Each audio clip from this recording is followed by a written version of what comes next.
이번 시간에는 조선 정기편 문화 마지막 설명이 들어가게 될 겁니다.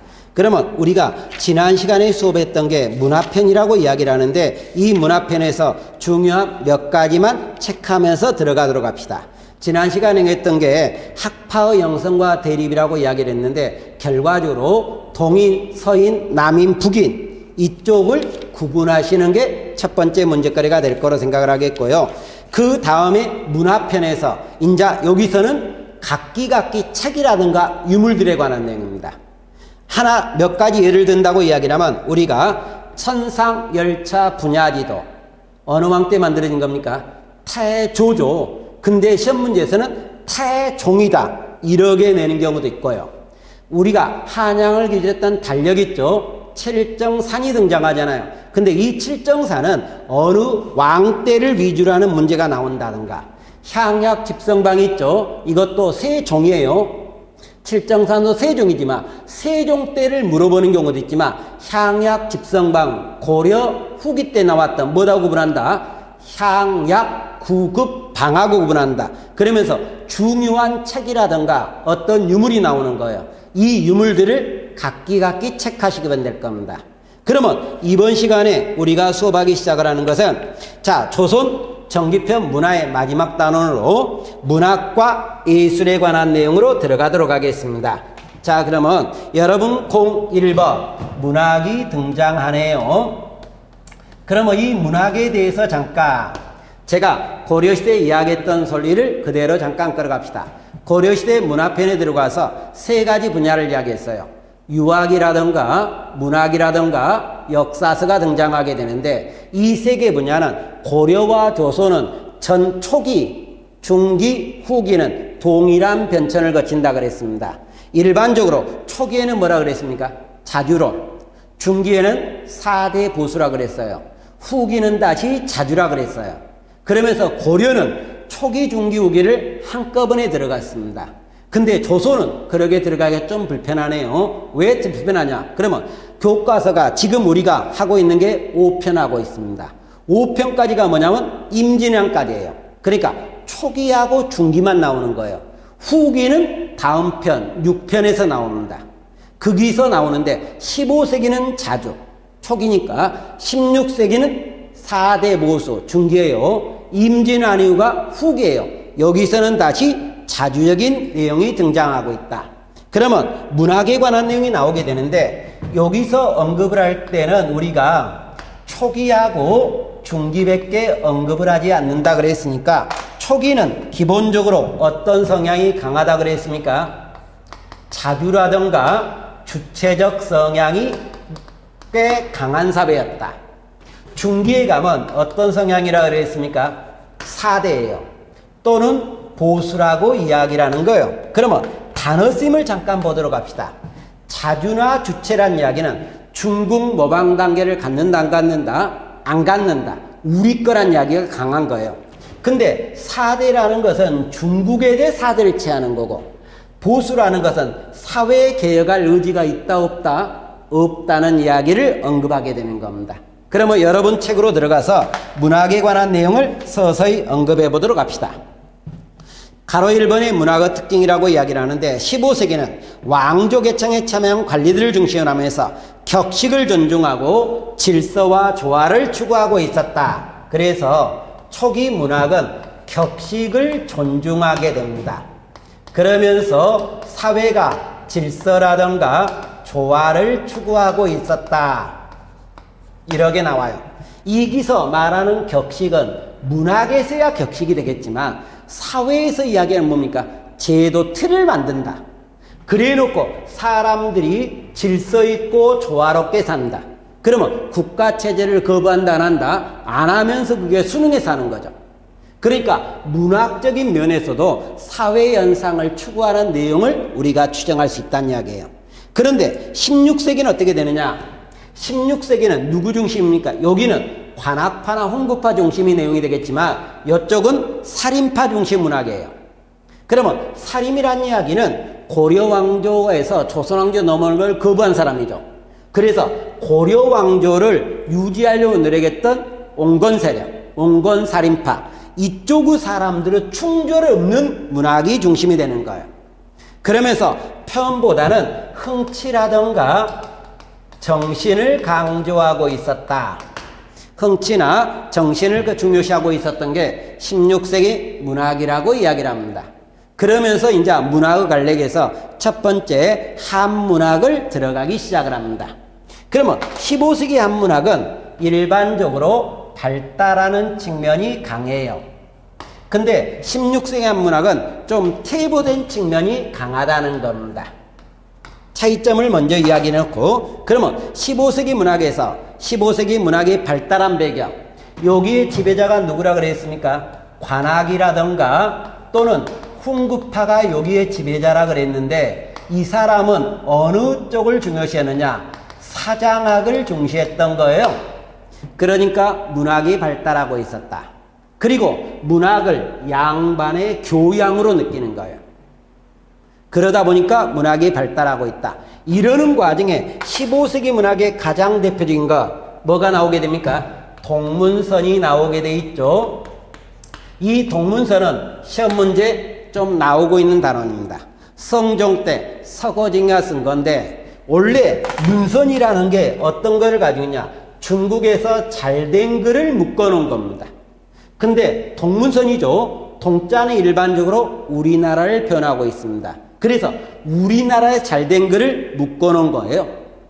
이게 동문선인데, 동문선의 가장 중요한 게 실질적으로 날개 쪽에 있는 동문선 서문이에요. 그러면 서문을 읽어보도록 합니다. 자, 우리나라 글은 송이나 원어글도 아니며 또한 한당을도 아니며 바로 우리나라 글입니다. 여기까지만 체크하시기 바랍니다. 이게 가장 중요한 거예요. 그러면 인형을 잡읍시다. 우리나라 글인데 송이나 원나라 것도 아니죠. 한나라, 당나라 것도 아니죠. 그럼 어쨌든 중국 민족이라든가 중국을 지배했던 민족글이 아니란 이야기예요. 그러면서 우리나라 거란 이야기예요. 그러면 우리나라는 중국 걸 모방하는 것이 아닌 자주론이잖아요. 그래서 자주란 말을 넣어두시는데 문제를 좀 더 귀찮게 내는 겁니다. 요즘들은 좀 더 귀찮게 내요. 왜? 동문선이 자주라는 것은 모든 사람이 다 알아요. 그래서 문제를 어떻게 내버리냐? 동문선을 내놓고 나서 동문선에 편찬하는 왕때 이렇게 물어가 버립니다. 그러면 동문선은 성종 때 누가 편찬했다? 서거정이죠. 왕이니까 어느 왕입니까? 성종이 되는 거예요. 그러면 시험 문제를 여기 냅니다. 동문선에 관한 내용을 박스 처리하는 거예요. 그래 놓고 이 작품이 만들어진 왕때 내용의 설명으로 맞습니까? 틀립니까? 이렇게 물어봐요. 결론적으로. 그러면 이와 관계될 때 성종이잖아요. 성종 때 만들어진 게 꽤나 많아요. 그런데 작년에 나왔던 지방직 7급 문제에서는 이렇게 냈습니다. 이런 왕때 작품으로 이야기를 하는 과정에 성종 때 나왔던 작품 중에 하나가 국가 예절에 관한 내용을 묶어놓은 책 뭐가 있습니까? 국조오례가 있죠. 이 국조오례를 정답을 했던 문제가 있다. 그러니까 성종 때 동문선이 만들어졌고 국조오례도 성종 때 만들어졌다. 그 외적으로 잠깐 보면 성종 때 농업에 관한 서적으로 뭐가 나옵니까? 금양잡록도 등장하죠. 여러 개가 나오는데 그러게 해서 왕으로 물어보면서 왕 때 작품 이렇게 물어보는 경우도 있다는 거예요. 결론적으로. 요거는 문화 문제지만 정치로 끌어갈 수 있죠. 정치적 내용. 그러면 살림을 3사로 등용하고 있다. 이것도 가능하잖아요. 결론적으로. 이러한 것도 나온다. 또는 경제편으로 가면 성종 때 나왔던 토지제도가 뭐가 있습니까? 관수관급제가 있죠. 이런 식의 문제가 지금 변형되고 있다. 거기에 맞춰서 공부하시란 이야기예요. 그러면 16세기 문학은 어떤 형태냐? 15세기는 발달이지만 16세기는 뭐라 그랬습니까?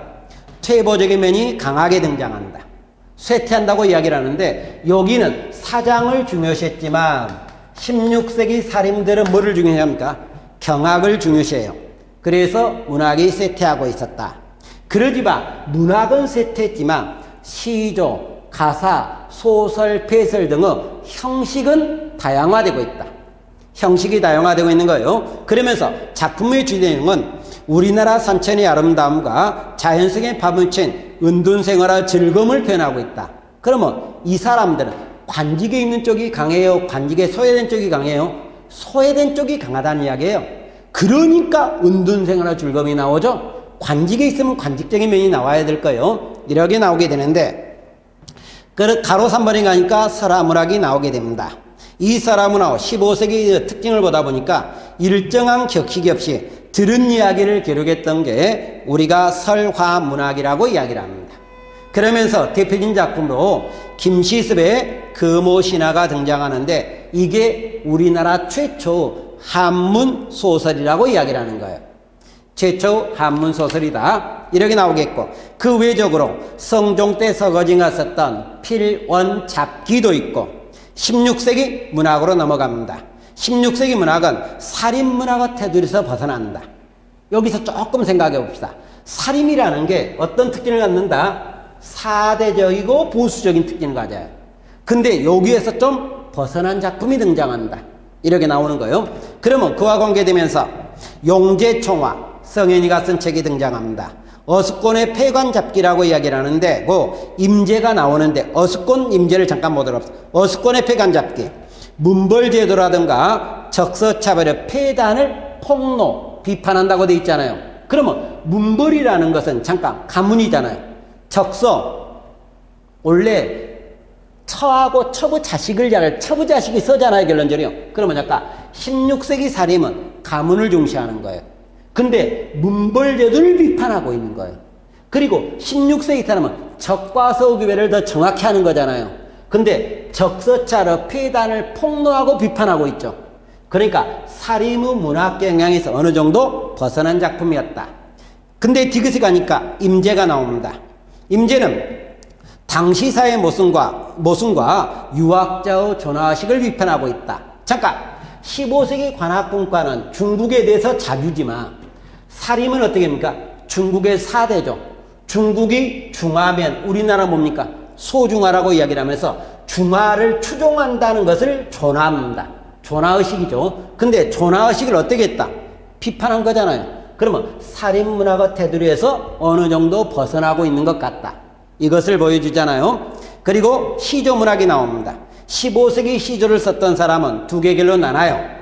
중앙의 관리라는 내용이 등장하겠고 제야 쪽이라고 나와 있습니다.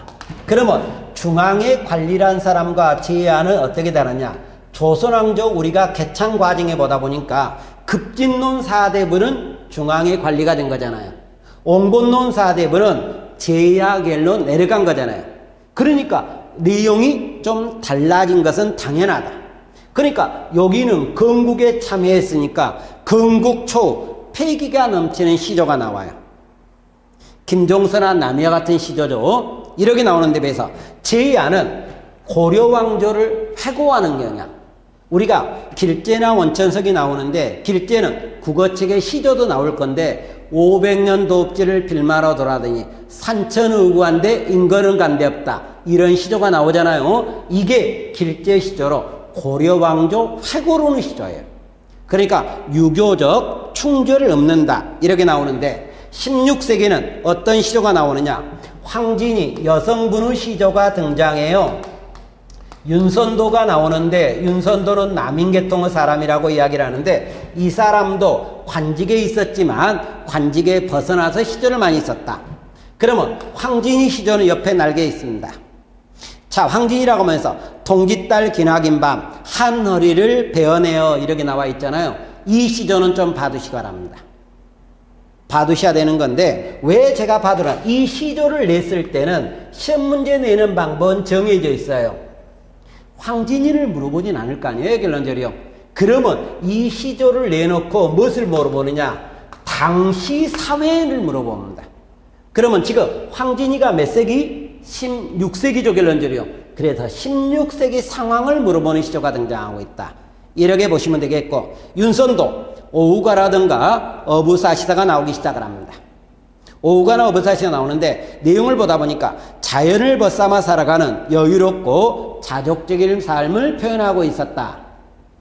근데 이 윤선도 시조는 자연을 떠돌아다니면서 자연을 읊는 시조예요. 이러면서 나온다. 아마 국어 측에서 오후가라든가 어부사시사 언급되고 있을 겁니다. 확인 정도만 해두시면 될 거예요.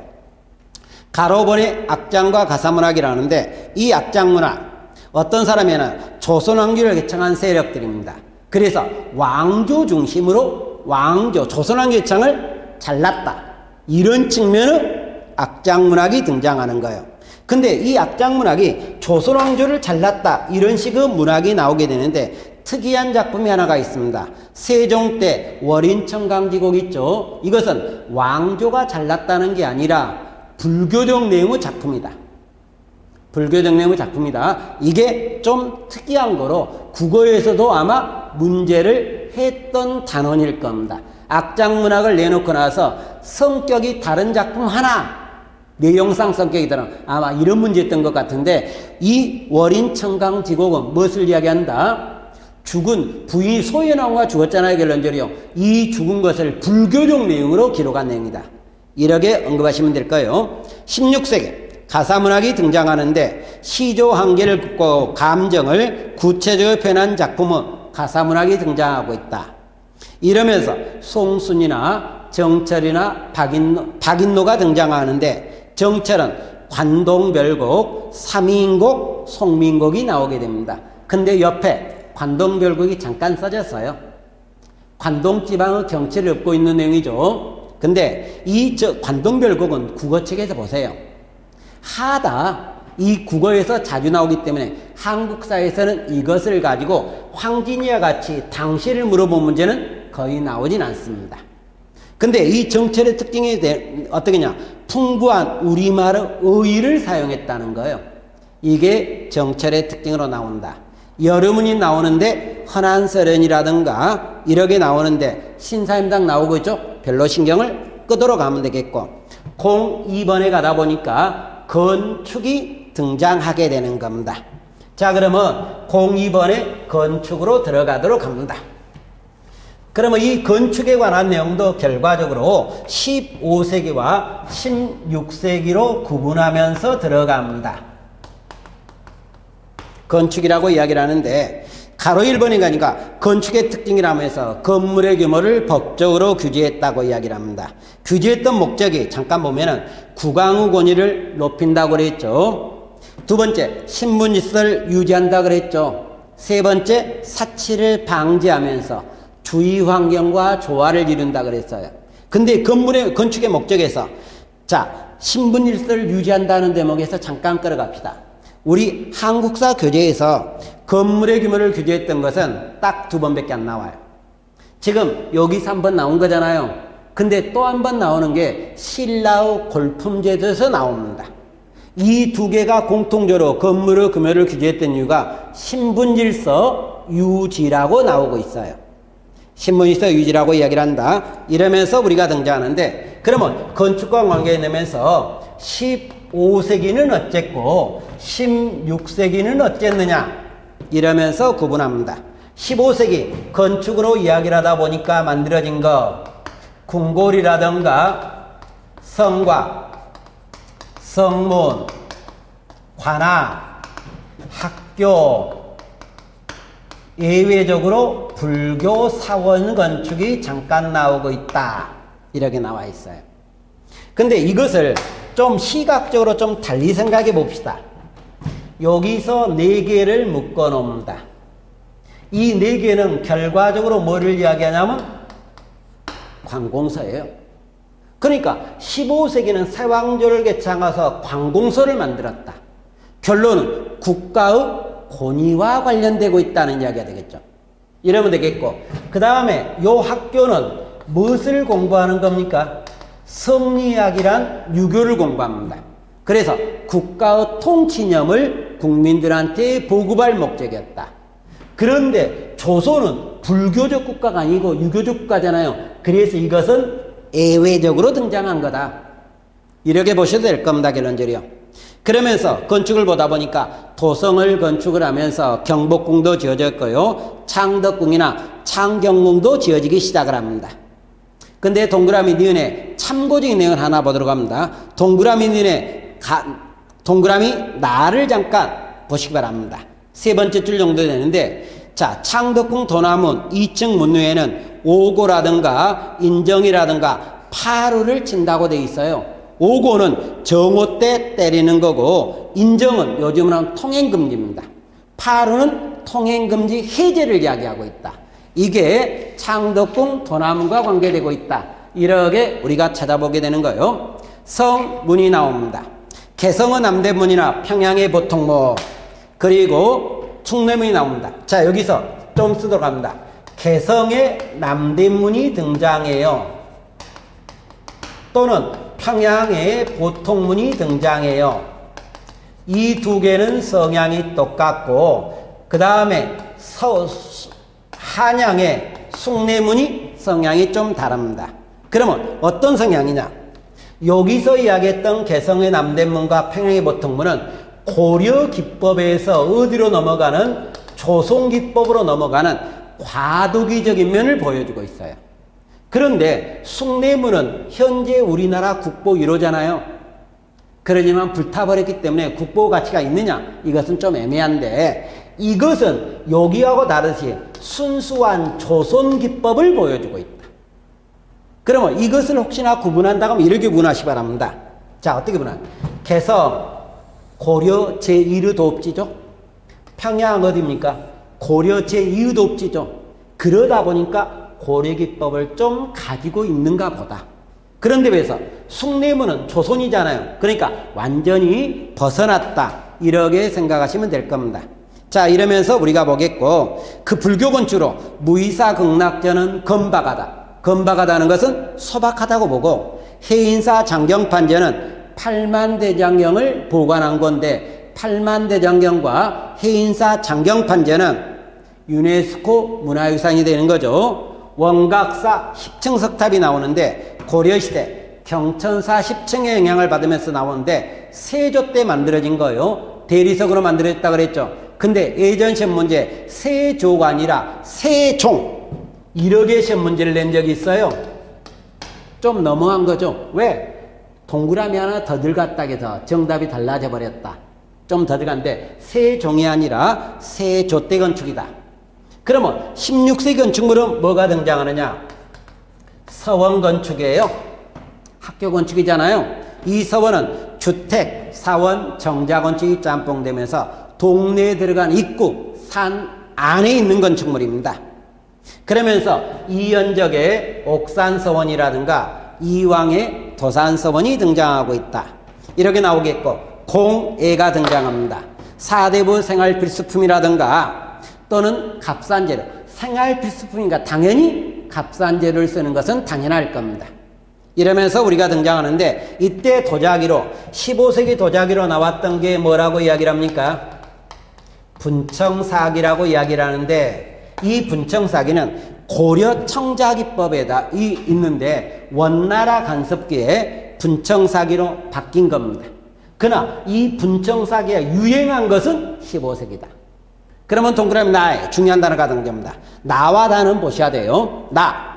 청자의 백조분을 칠한 것으로 백색의 분과 안료를 무늬로 만드는 장식으로 세종 때 꽤나 발달했다고 이야기를 하겠고, 다.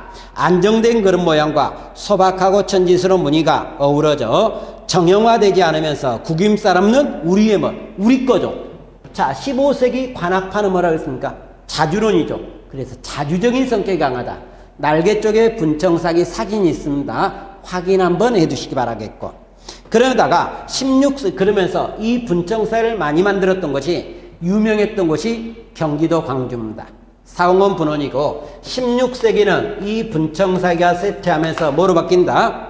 순백자 또는 백자로 바뀌는데, 고려 백자 기법을 계승하면서 명나라 백자 영향을 받았던 백자인데, 날개가 있죠. 날개 사진 있죠. 확인만 하시면 될 거고, 근데 이것은 하얗고 담백하기 때문에 선비들의 취향에 맞았다. 이렇게 나오겠고, 기타 목공의 화각 자수수 매듭 그냥 있었는가 보다 보시면 되겠고, 그림과 글씨로 넘어가도록 합니다.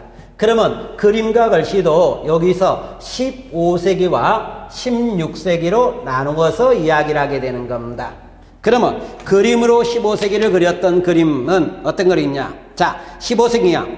중국의 역대화풍을 선택적으로 수행하면서 소바여 우리멋. 자, 자주론이잖아요. 맞죠? 그러면서 이때 어떤 그림을 그리게 되냐면 인물화를 중심으로 그린다든가 산수화를 중심으로 그리게 되는 거예요. 그러면서 어떤 사람이 그렸느냐? 관료 문인화가. 이것은 관리들이 그린 그림이라든가 화원화가라고 이야기를 합니다. 전문적 그림을 그리는 화가들이 그립니다. 이러면서 먼저 나오는 게 화원화가로 앙견이 나오네요. 근데 앙견은 자 여기 그림을 공부할 때 자주는 나오진 않는데 참고로 공부하는 방법이 있습니다. 여기 그림이 나올 때는 작가가 뭐고 이 작가가 그린 그림 이름이 뭐고 그 그림에 관한 설명이 어떻습니까? 이것을 연결해 주세요. 그림을 보면서 설명은 이해하시면 되는 겁니다. 자 그러면 앙견을 먼저 보도록 합시다.